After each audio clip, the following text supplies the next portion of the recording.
Movies have been around for the longest of times, but how did they come to exist? In 1895, at a cafe in Paris, two French brothers, Auguste and Louis Lumière, premiered their first silent film, La Rien d'entrant à la Chota. In 1905, the first ever cinema theatre dedicated to motion pictures opened up its doors to the public for as little as an American nickel in Pittsburgh, called the Nickelodeon. This family-owned business set the scene for all the movie theatres we know today.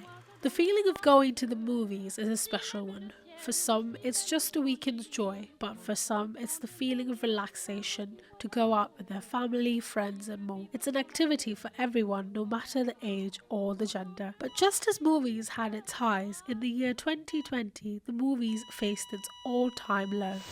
China has identified the cause of the mysterious new virus. Coronavirus. Coronavirus. The Italian government tonight put the entire country on lockdown. From this evening, I must give the British people a very simple instruction.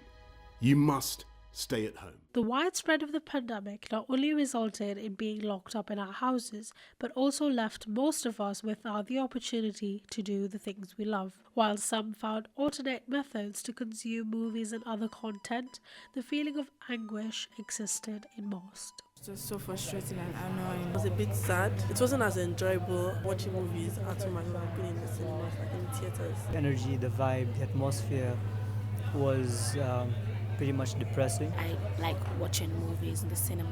I rather watch it with people than to watch it home alone. The theatre is like a place of connection and memory for me and my family members. It's just like it serves as a restriction to a strong connection. Leisure times and all that, we go to the cinema, watch movies. It made me feel really upset. It took away the social aspect and the entertainment aspect. Instead of paying a fortune to go watch just one movie, I got to watch more than 100 movies on different apps like Netflix and Disney Plus. Since COVID-19 resulted in closures of public places as a precautionary measure, this definitely included the cinemas. I'm Georgia and I'm a team leader at cinema. So it was sort of a lot of stress, especially when sort of social distancing was kind of introduced and a lot of places had to shut down. We had to shut down for around a year. So we only opened back up during COVID in sort of the summer of 2021. So there was a lot of sort of anxiety about like how it was going to be when people came back. Obviously going to the cinema is a very unique experience, and there was a lot of sort of releases that year that were pushed back because of COVID, because the directors, the producers, the companies that were distributing these films wanted them to be shown in the cinema. When the opportunity to go out and enjoy the newest films were being stripped by the pandemic, the light at the end of the tunnel came in the form of the online streaming services.